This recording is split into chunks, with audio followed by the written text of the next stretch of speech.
Hello everyone, welcome back to my channel Anu education. आज हम BA 6 semester के sociology के कुछ इम्पॉर्टेंट मल्टीपल चॉइस क्वेश्चंस को डिस्कस करेंगे। आपके एग्ज़ाम पर्सपेक्टिव से ये बहुत ही इम्पॉर्टेंट रहेंगे। ठीक है, जैसे कि हमें पता है कि एमजेपी आरयू में, यानी कि जो हमारी रोहिलखंड यूनिवर्सिटी है, उसमें एग्ज़ाम का पैटर्न आपका जो इवन सेमेस्टर हैं उनमें मल्टीपल चॉइस क्वेश्चंस आते हैं। ठीक है, तो हम उसी बेस पर ये कुछ क्वेश्चंस हैं जो कि डिस्कस करेंगे। ठीक है, हमारे में 6 सेमेस्टर में 2 पेपर हैं, जिसमें से ये जो पेपर है जेंडर एंड सोसाइटी, इसको हम डिस्कस करेंगे आज। ओके, जैसा कि हम देख सकते हैं कि हमारा जो फर्स्ट क्वेश्चन है उसको पढ़ते हैं। ठीक है, सबसे पहला ही क्वेश्चन दिया हुआ है कि निम्नांकित में कौन एक नारीवादी परिप्रेक्ष्य से संबंधित नहीं है।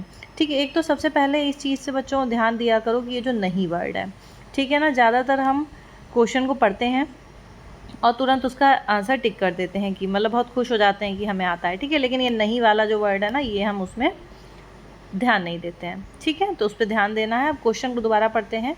निम्नांकित में कौन एक नारीवादी परिप्रेक्ष्य, यानी कि जो आपका फेमिनिस्ट पर्सपेक्टिव है उससे रिलेटेड नहीं है। ठीक है, हाँ, इससे इसका आंसर बताने से पहले हम देखते हैं कि फेमिनिस्ट पर्सपेक्टिव है क्या, यानी कि नारीवादी परिप्रेक्ष्य है क्या। ठीक है, परिप्रेक्ष्य का मतलब होता है दृष्टिकोण या देखने का तरीका किसी को भी। ठीक है, किसी भी चीज़ को देखने का जो तरीका है हमारा, उसको ही हम क्या बोलते हैं, पर्सपेक्टिव या फिर परिप्रेक्ष्य। ओके, जैसे कि आप ये बॉक्स देख सकते हो यहाँ पर।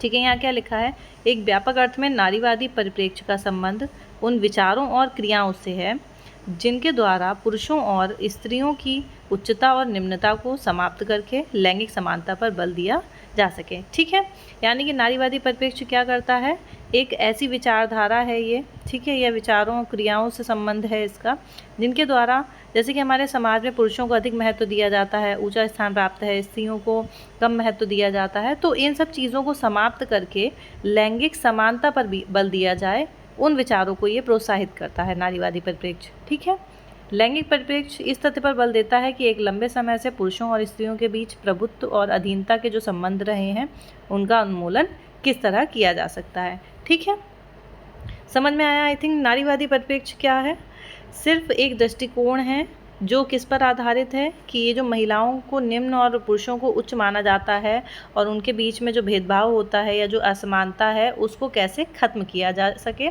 और कैसे समानता दोनों के बीच में लाई जा सके। ठीक है, अब हम पढ़ेंगे, जैसे कि अगर जिन बच्चों ने क्लासेस अटेंड करी हैं तो उन्हें पता होगा कि हम लोगों ने उदारवादी नारीवाद पढ़ा है।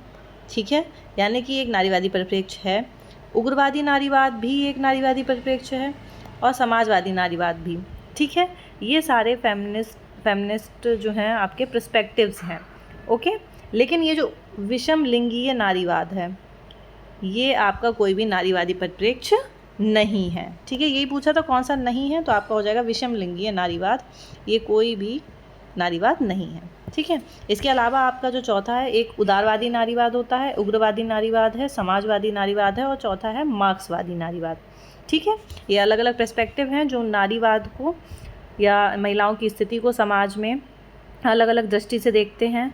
ठीक है, जैसे उदारवादी नारीवाद है, उनका कहना है कि महिलाओं की जो समाज में स्थिति है उसका कारण क्या है, उसका कारण वो बोलते हैं कि उन्हें राजनीतिक अधिकार नहीं मिले हैं। ठीक है, जिस वजह से महिलाओं की समाज में खराब स्थिति है। ठीक है, या वो अधीन है। उग्रवादी नारीवादियों का क्या कहना है कि महिलाओं की स्थिति समाज में कब सुधरेगी, जब पितृसत्ता को ही खत्म कर दिया जाएगा। तो वो पितृसत्ता को जो है महिलाओं की खराब स्थिति का कारण मानते हैं। ठीक है, इस तरीके से ये अलग अलग कुछ पर्सपेक्टिव हैं, इनको हमने डिटेल में पढ़ा हुआ है क्लास में, हम बहुत ज़्यादा डिटेल में अभी नहीं जाएंगे, हम सिर्फ और सिर्फ इसके कुछ जो इंपॉर्टेंट आपके मल्टीपल चॉइस क्वेश्चन हैं, ऑब्जेक्टिव क्वेश्चन हैं, इन्हीं को डिस्कस करेंगे। ओके, ज़्यादा डिटेल में जाएंगे तो बहुत लंबी क्लास हो जाएगी। नेक्स्ट क्वेश्चन है आपका, जो सेकेंड क्वेश्चन दिया हुआ है, feminist politics and human nature पुस्तक के लेखक का नाम क्या है। ओके, इसका आंसर हो जाएगा हमारा एलिसन जैगर। ठीक है, एलिसन जैगर हैं feminist politics and human nature book के ऑथर। ठीक है, एलिसन जैगर।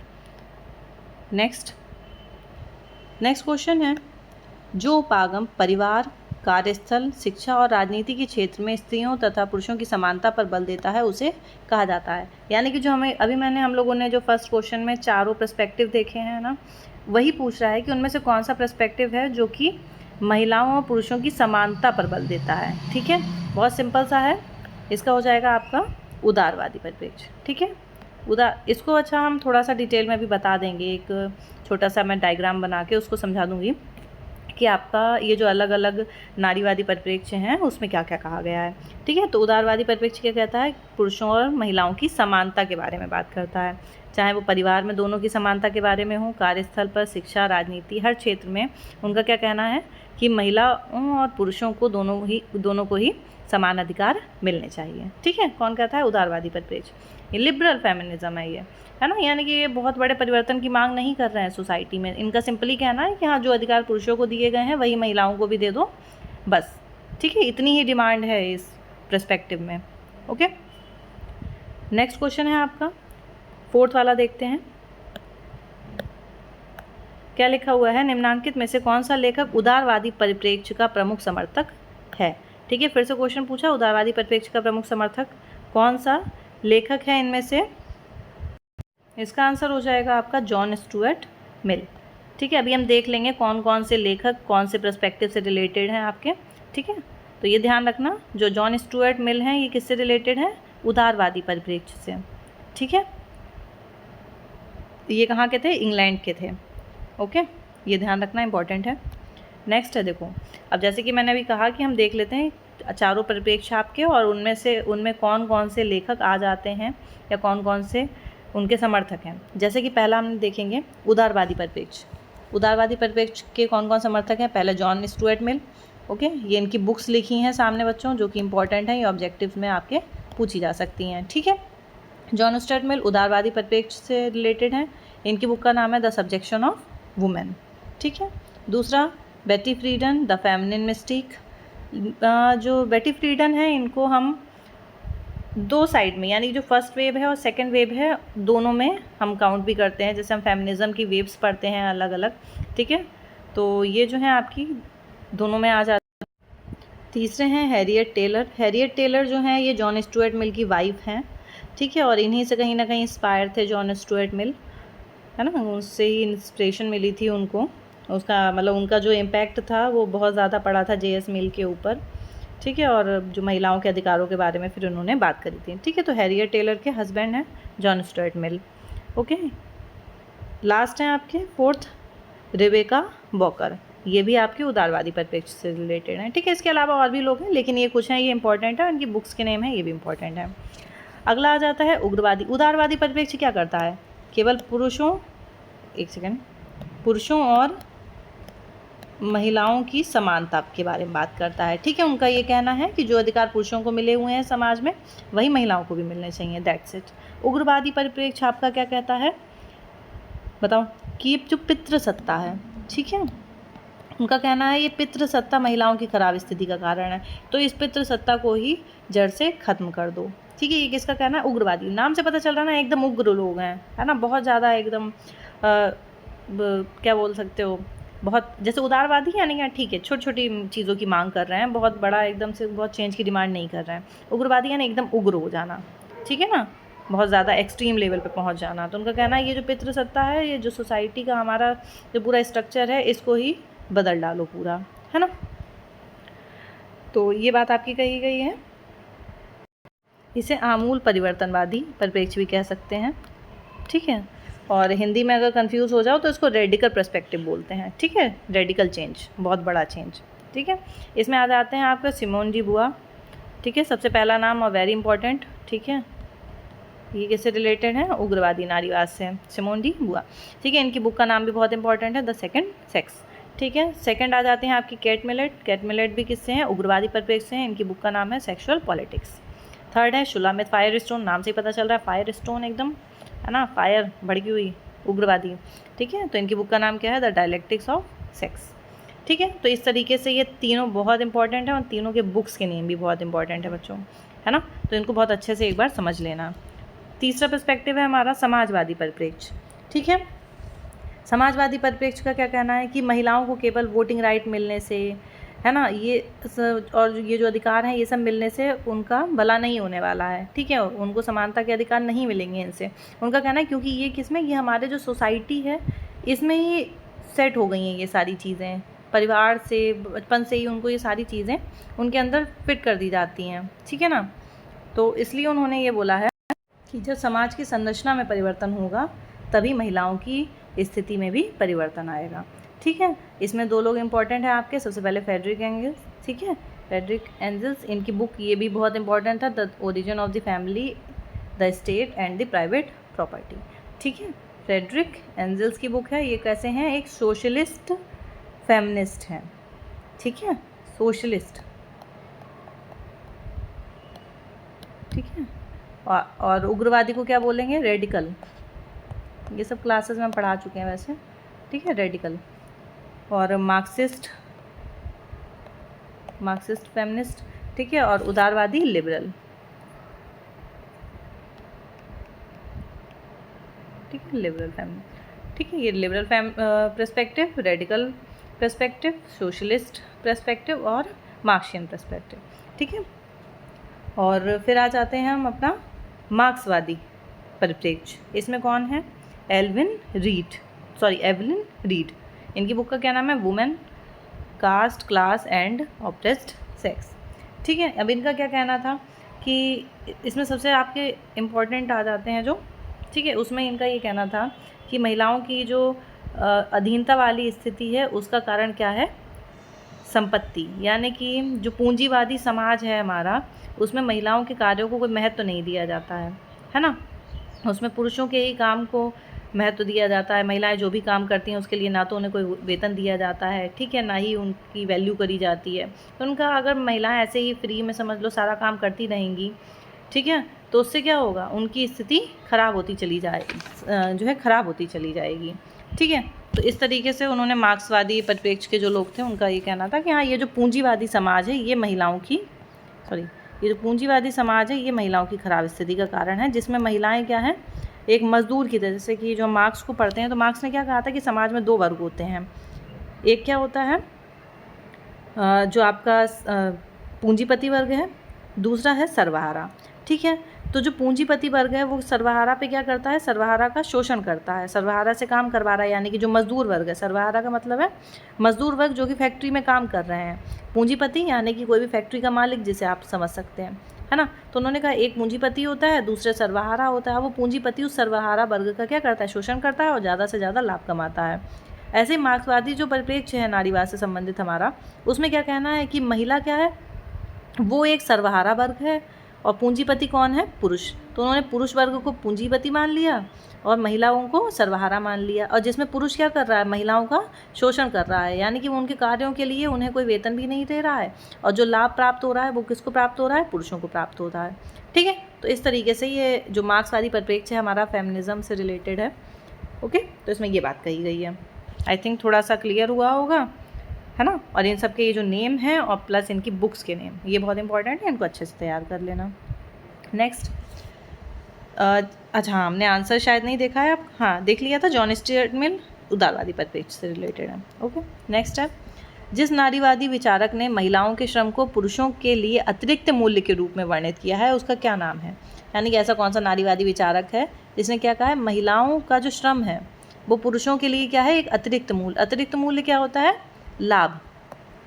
अगर किसी ने मार्क्स के बारे में पढ़ा हो तो मार्क्स ने क्या बोला था कि जो मजदूर है, जैसे कोई वस्तु है वो क्या होती है, अगर मार्केट में आपको 100 रुपये की मिल रही है, यानी कि 100 रुपये की, लेकिन उसे बनाने में लागत थोड़ी ना लगी है, फैक्ट्री में तो वो कम की बनी है, बेची महंगे में जा रही है, ठीक है ना।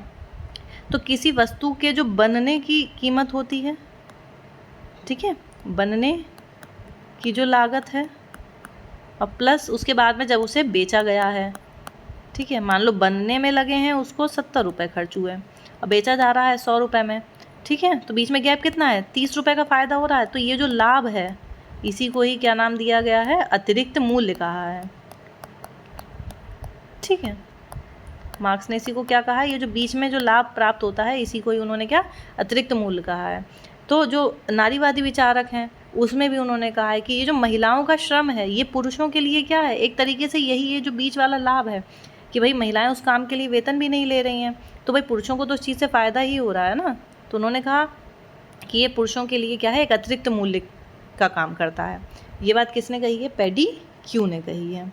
ओके, पेडी क्यू भी क्या है, ये मार्क्स, ये जो आपका ये जो पूरा एक स्टेटमेंट है, ये किससे रिलेटेड है? मार्क्सवादी परिप्रेक्ष्य से। ठीक है,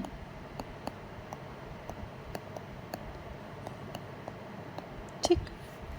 नेक्स्ट क्वेश्चन है, निम्नांकित में से कौन सा परिप्रेक्ष्य इस मान्यता पर आधारित है कि स्त्रियों के सामाजिक आर्थिक दमन, यानी कि समाज में और आर्थिक, ठीक है, अर्थव्यवस्था में सामाजिक आर्थिक दमन का आधारभूत कारण पूंजीवादी व्यवस्था है। फिर जहाँ पूंजीवादी दिख गया, सीधी सी बात है कि महिलाओं का जो समाज में जो खराब स्थिति है या आर्थिक क्रियाकलापों में उनका कोई योगदान नहीं है, उसका कारण किसको माना है? पूंजीवादी व्यवस्था को। कौन सा पर्सपेक्टिव हो जाएगा हमारा? मार्क्सवादी परिप्रेक्ष्य। ठीक है, जो मार्क्सियन पर्सपेक्टिव है उसका ही कहना है कि जो पूंजीवादी व्यवस्था है यही महिलाओं की खराब स्थिति का कारण है। Okay, next. अब देखो, इसको मैच करना है। अभी हम लोगों ने जो नेम पढ़े हैं उनसे हम थोड़ा सा आइडिया लगा सकते हैं। कई बार होता है कि हमारे सारे मान लो नहीं पढ़े हैं, लेकिन जो हमें पता है तो पहले हम उनको मैच करेंगे। जैसे कि जॉन स्टुअर्ट मिल अभी हमने पढ़ा था, कौन से परिप्रेक्ष्य से रिलेटेड है? सोचो, थोड़ा दिमाग लगाओ फटाफट। जॉन स्टुअर्ट मिल उदारवादी परिप्रेक्ष्य से। ठीक है, तो उदारवादी परिप्रेक्ष्य से कौन हो जाएगा? जॉन स्टुअर्ट मिल, पता है। कैट मिलेट हमने पढ़ी हैं, ये किससे हैं? रेडिकल पर्सपेक्टिव, यानी कि उग्रवादी। ठीक है, नाम ध्यान रखना बच्चों, दोनों ही मिल सकते हैं, उग्रवादी भी हो सकता है या आमूल परिवर्तनवाद। तो ये किससे रिलेटेड हो जाएगा? Kate Millett. दो आंसर मिल गए। मार्क्सवादी और समाजवादी हमको नहीं पता है। ठीक है, अब देखो, इसमें मार्क्सवादी परिप्रेक्ष्य से रिलेटेड हो जाएगा आपका फ्रैन एंसले, और समाजवादी परिप्रेक्ष्य से रिलेटेड है क्लेरा जेटकिन।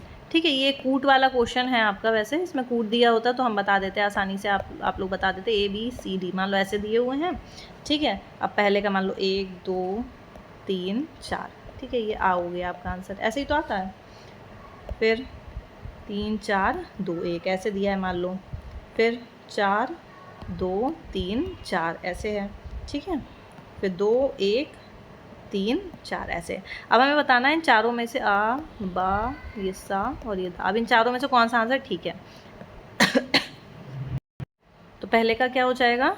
तीसरा, है ना, उदारवादी जॉन स्टुअर्ट मिल। तो पहले का तीसरा किस में? इसमें है।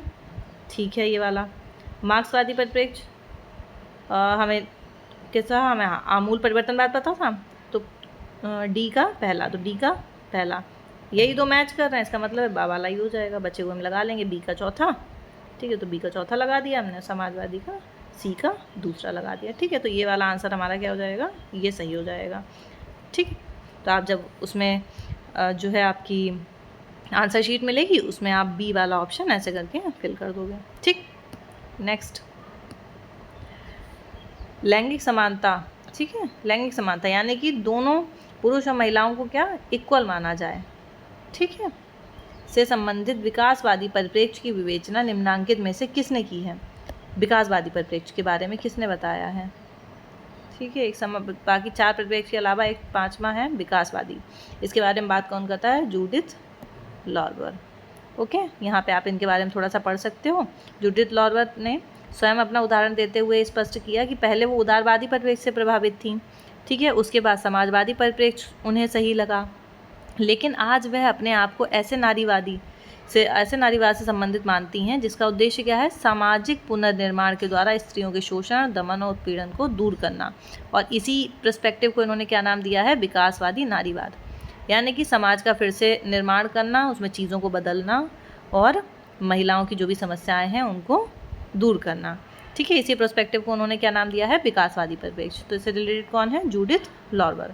ओके, नेक्स्ट है, निम्नांकित में से किस देश में सबसे पहले स्त्रियों को आम चुनाव में वोट देने का अधिकार मिला? वोट देने का अधिकार सबसे पहले किस देश में मिला है? ठीक है, ये पूछा गया है इसमें। जो भी जनरल इलेक्शंस होते हैं उनमें, किसी खास जगह पे नहीं, बल्कि जो जैसे नॉर्मल चुनाव होते हैं उसमें। इसका आंसर हो जाएगा आपका अमेरिका में सबसे पहले मिला है। ठीक है, इसके बारे में थोड़ा देखते हैं, इसका बैकग्राउंड देखो क्या लिखा है। सन 1918 में लोक प्रतिनिधित्व कानून के अंतर्गत उन महिलाओं को सीमित मताधिकार की घोषणा की गई थी जो संपत्ति की धारक हों और उसके साथ ही 29 वर्ष से अधिक आयु की हों। यानी कि इसमें दो कंडीशंस लगाई हुई थी उन्होंने, है ना, यानी कि एक सीमित मताधिकार था, यानी कि सभी महिलाओं को वोट देने का राइट यहाँ पे नहीं था। ठीक है, तो ये 2 कंडीशन लगाई हुई थी। लेकिन इसके बाद मतलब जो नारीवादी आंदोलन चल रहे थे ना, उसके परिणाम स्वरूप ये अधिकार 2 मिल गए कि हाँ भाई संपत्ति की धारक होंगी जो महिलाएं, या जो 29 वर्ष की आयु पूरी कर चुकी होंगी, उन्हें हम वोट देने का राइट दे देंगे। अब जब आंदोलन आप इतना कर रहे हैं, ठीक है, लेकिन फिर भी क्या हुआ, आंदोलनों में कोई भी कमी नहीं हुई। तब अमेरिका के संविधान में 19वां संशोधन किया गया, ठीक है, और सन 1919 में महिलाओं को पूर्ण मताधिकार देने की घोषणा की गई, यानी पूरी तरीके से महिलाओं को मत देने का अधिकार मिल जाएगा। तब फिर क्या हुआ, अमेरिका के विभिन्न राज्यों की सहमति के बाद यह संशोधन सन 1923 से लागू हो गया। ओके, 1919 में आया था, 1923 में लागू हो पाया। इस प्रकार सन 1923 में अमेरिका महिलाओं को मताधिकार देने वाला पहला देश बन गया। ठीक है, क्लियर हो गया। अच्छा, एक जो वोटिंग राइट से रिलेटेड एक आंदोलन हुआ था जो फर्स्ट वेव में, उसको क्या नाम दिया था, सफ्रेज मूवमेंट। ठीक है, ध्यान रखना कि जो सफ्रेज मूवमेंट है वो किससे रिलेटेड, वोटिंग राइट से रिलेटेड है। ओके, नेक्स्ट क्वेश्चन है, यूरोप में नारीवादी आंदोलन निम्नांकित में से किस घटना के फलस्वरूप आरंभ हुआ था। यूरोप में नारीवाद पूछ रहा है। ठीक है, अमेरिका एक अलग देश है ना, यूरोप अलग है। ठीक है, अब ये यूरोप की बात कर रहे हैं हम, जैसे कि अलग अलग देखो, हर एक मतलब ज़रूरी नहीं है कोई चीज़ सिर्फ एक जगह से कह सकते हो स्टार्ट हुई हो, उसका सब बाकी जगह पे नहीं हुआ हो। ठीक है, हर जगह पे थोड़ा थोड़ा इम्पैक्ट पड़ता है उस चीज़ का। यूरोप में भी हुआ है, इंग्लैंड में हुआ, यूरोप में हुआ, फ्रांस में भी हुआ, आपका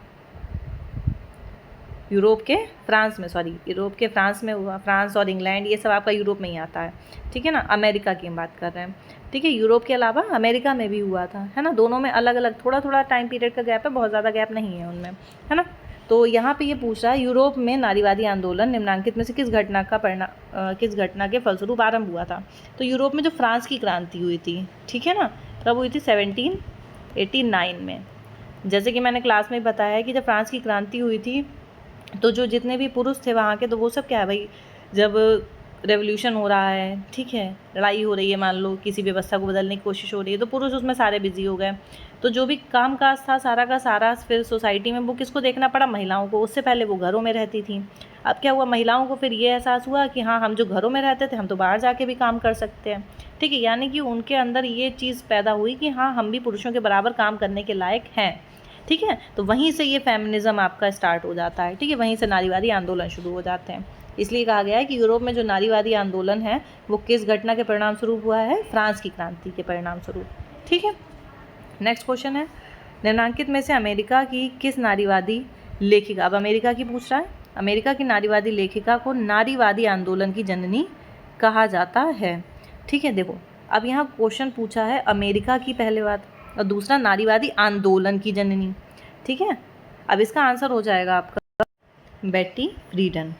ठीक है, बेटी फ्रीडन कहाँ की थी, अमेरिका की।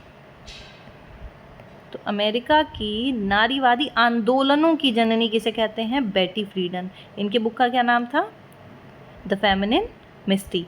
ठीक है, लेकिन अगर केवल पूछा जाए the mother of first wave feminism, तो हम किसका नाम लेते हैं, मैरी वोलेस्टोनक्राफ्ट का। ठीक है, दोनों में डिफरेंस है बच्चों, याद रखना। The mother of feminist movement यानी कि जो आंदोलन हुए थे उसकी जननी किसे कहते हैं, क्योंकि मैंने क्या बताया था, जो फर्स्ट वेव थी और सेकंड वेव थी, उसके बीच में यानी कि सेकंड वेव को लाने का ही काम किसने किया था, बेटी फ्रीडन ने किया था। ठीक है, बेटी फ्रीडन ने ये जो फर्स्ट वेव और सेकंड वेव थी, तो फर्स्ट वेव में भी ये लाई करेंगी, इसके अंतर्गत भी आती हैं। लेकिन उसके बाद में जो थोड़ी सी उग्र चीज़ें आई, यानी कि वो जागरूक हो गए ना कहीं, तो सेकंड वेव को लाने का काम कहते हैं किसने किया है, बेटी फ्रीडन ने ही किया है। यानी कि जो आंदोलन हुए थे उनको और ज़्यादा तेज़ करना, है ना, तो वो काम किसने किया है, बेटी फ्रीडन ने किया है।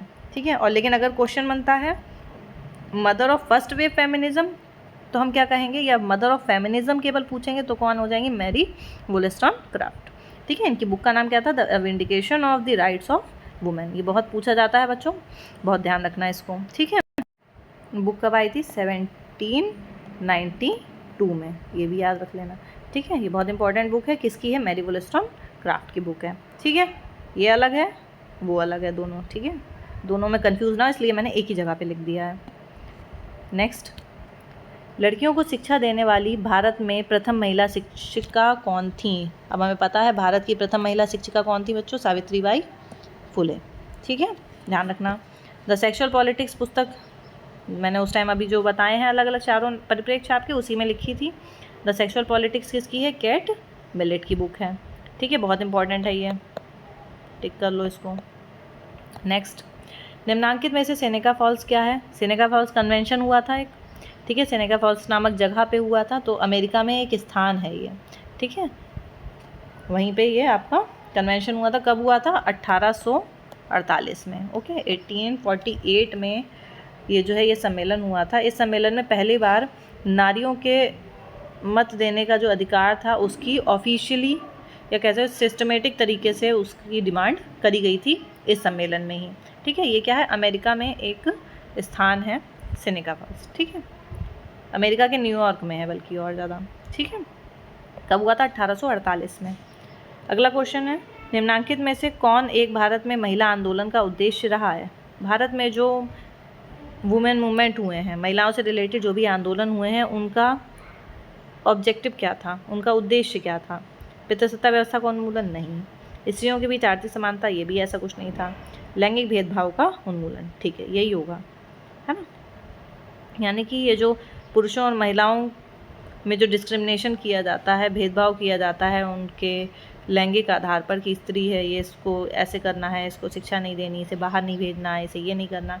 ठीक है, तो ये जो डिस्क्रिमिनेशन किया, भेदभाव किया जाता है लड़का और लड़की में, है ना, उस चीज़ को ख़त्म करने के लिए महिला आंदोलन हुए हैं भारत में।